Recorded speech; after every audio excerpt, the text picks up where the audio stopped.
How's everybody in fly tying land today? This is Pete here at Spawn Fly Fish, and we have a lot of important things to get over and through today while we tie this fly.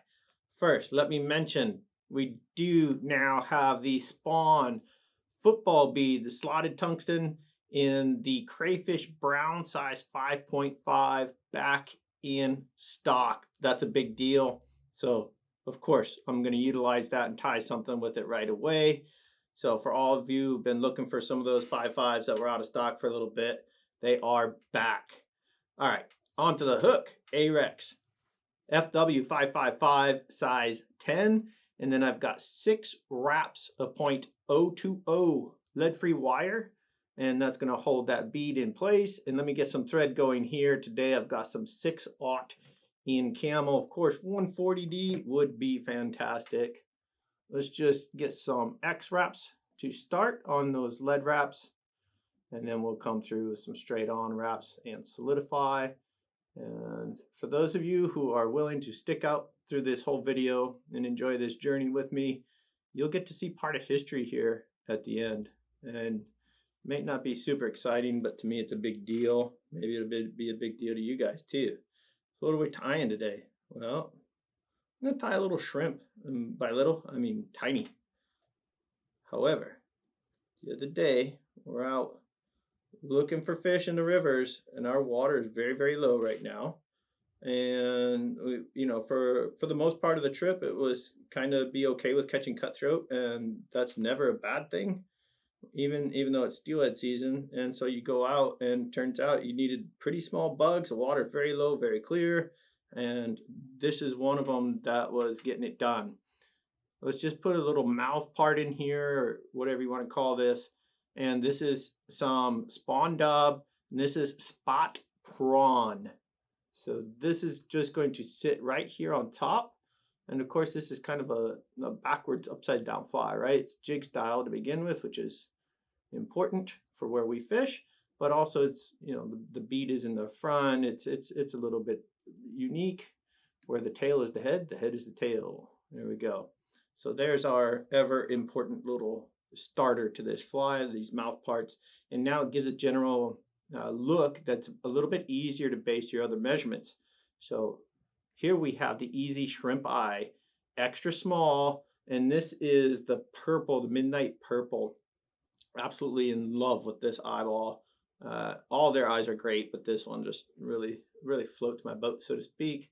And I've been tying quite a few of these lately, so I know this is the measurement that I'm looking for as far as how far those eyes stick out. And if you notice, I've already trimmed that back portion here where it's going to meet up against the weighted wire.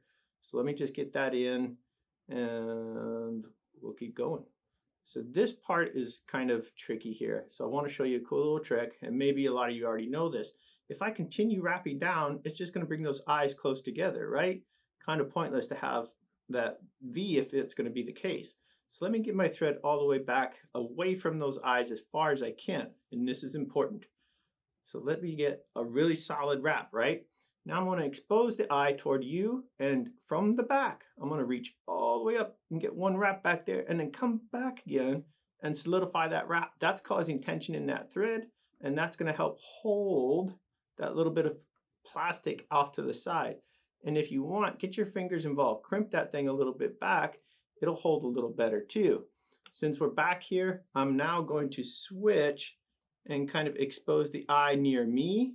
And I'll do that same move where the thread's in the back. I'm going to slip it all the way to the front and then grab a couple wraps back here to solidify that move. One more time. So now we've got 2 per side and just a little touch there. And you can see how much more spread out those eyes are. And as we continue tying, they might come together just a touch, but not nearly as much as they are had we not done that move. So that alone is worth you watching this video, in my opinion. This next move, I'm going to put a little topper on here that'll emulate some antennae and all that good stuff. Feelers, legs. This is Bucktail, dyed amber. And instead of going for the most common stuff here, the very usable fibers and all that, I'm going on the top, that dark brown side of the bucktail. I'm going in this area here, and I know it's not very great on the camera angle. However, what I'm looking for is some of that brown tinged hair on the top, on the wrong side, if you will, of the bucktail. And this is what I'm left with, right, when I cut a little pinch out, clean those fibers. And then I simply am going to come on top. And again, keep in mind, we are tying a jig style fly here. So this is the top. And you just get a couple securing wraps, nothing crazy. Make sure it's all going to sit on top. Just give it a couple lifts and it will split around the hook point. And at this point I can already trim out these butts, and then from there it's simply a matter of keeping those hairs on the top of the fly. And here's another little move you can do to make that somewhat easier. Go ahead and rotate, and now when I come over to your side, it's going to pull those fibers toward the top and not under. So all I have to do then is observe my own side, and a little thumb pressure doesn't let those fibers slip. Good to go. Nothing to it. And again, just get our scissors here. We're not cutting anything. We're just going to make sure that the hair is split fairly well on both sides and call it good. Pretty easy fly, very quick. I think once you've got it down and get the measurements a little, it's definitely one of those that helps to stage out and have some stuff pre-measured, pre-cut, and boy, you can rock out a bunch of these in a hurry. Next, we've got some ultra wire. This is size small in copper. Nothing crazy. This is all stuff you guys have at home, or at least something very similar. You don't have to go break the bank just to tie this fly. Oh, let me get a better grab onto that wire. There we go. And I'm going to come up toward the head, but I don't know if you can see that. There's a little space here in front of the wire toward the eye, and that is perfect. I don't want to go all the way because I'm going to come in between the eye and the wire with a wrap or two of dubbing.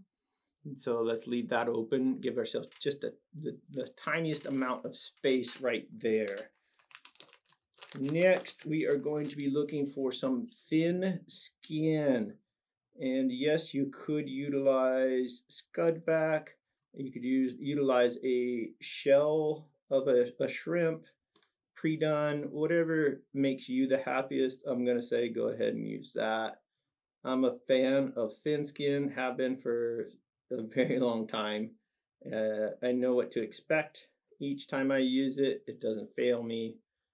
And, you know, of course, that's a good thing, but it also can be a recipe for disaster if you become complacent in these materials and you're not trying some of the newer stuff that's out there. Do you have to? Of course not. Tie with what makes you happy. All right, so for this thin skin, forgive me for 1 second here, I got to get it off the backing. And it's really holding on tight. There we go. Perfect. So this is a piece of the fly speck. So this is tan black. Tan for the skin itself, and the fly specks are black. And I'm a fan. I like the clear black, tan black, all of it. And we're just going to tie this in over that bead. And be careful here that you're not going to crimp or cut the edges of that. So it should just lay flat against that bead right over the hook eye. And then we can continue solidifying that down with some thread wraps. Now all we have to do is dub our body. And so again, the same stuff we used in the front, right? This is spawn dub, spot prawn, very, very shrimp looking color. We do have quite a few shrimp tones, and there's a reason. Shrimp are a big deal where we live and fish. And for any of you who are near the saltwater, you know, brackish water, good chance you have fish that are encountering shrimp of one sort or another. Does it always have to match exactly? Boy, it sure doesn't. This fly, you know, it's not by any means a realistic fly or any of that. It's close enough, and a lot of times that's more than you need. So don't be, you know, tie it, go fish it, see what happens. and tie it in a few colors, maybe even a few sizes. The important thing here, like when we're fishing for cutthroat, is how quickly can I get it down? And so I'll tie this exact same fly with 2 or 3 different weights. And so I can, you know, same cast, same everything, just different level of working area, and you're in a different column. And that's, boy, that's how you find more fish, is truly finding more fish. It's not usually a fly change. And I know it might sound odd from a fly tire, but it's usually not the fly. So let's go ahead and get that wire pulled back and the wrap in front of it. I'll get one wrap behind it. I do want slightly more material up here, not a ton, but this, you know, this extra little move that I'm spending, that wrap and a half, 2 wraps, that's going to give us just enough to create a very, very small taper. And it really doesn't need to be tapered. It's just when we brush this out, I prefer to have a little bit more material in the front, and it gives a better imitation of some legs, because we're not adding any legs to this, and yet it's going to be very buggy. All right, so there's the finish of our body. Let me get that thread now on the opposite side or in front of our thin skin. One thing I like to do, and I'm going to use, and this is what I was talking about, the history part here. Here's the bodkin I have used for the last, I don't know, at least 12, 15 years. You know, I've had some good ones before that. And then this thing, I don't know why there's a, you know, it's bent a certain way. I know every little thing about this thing. So this is probably the last time you'll see me use this bodkin. What I'm looking for is where this thin skin is going to touch the hook, not the hook point, but the hook down here. I'm just going to poke a hole with my bodkin through that thin skin, at least in theory, like so. Now I'll take this, and what I'm going to do is create a crayon tip about 1/4 inch above that. I'll show you guys here in a second what I'm talking about. That's not a very good one, but it's definitely good enough for what we're going to do. So as that's coming down, now you'll see what I'm looking at, that little crayon tip. And now I'll just remove the middle material very carefully, very subtly, nothing crazy.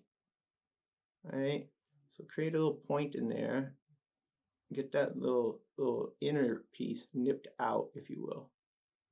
So we're just creating an exaggerated V in our crayon tip there, and when you bring that down, it's going to just fit so nicely over that hook. Real quickly though, let's get out our dub brush. And this is why I was talking about getting a little bit more material as far as that body up toward the head. One natural taper does come out ever so slightly, which is great, helpful for recognition, more so for the fly fisher than the fish. But here we go. Keep brushing, nothing crazy. I can get in there and be aggressive if I want, because we did 2 layers. And so this isn't going to change that body shape or mass by very much at all. Just adds buggy legs. Great. And why do we do it now versus after we've run the wire? All right, so let's say you get this top pulled over, get your wires wrapped, and then come in with your brush and try to loosen that up. It will work too well. What you'll do is start pulling the fibers. Well, with that tension or pressure and all that good stuff that you created with the wire, and by tying the fly properly, you're undoing it. And I know it seems like a small degree that you're undoing it, but it's enough to loosen things.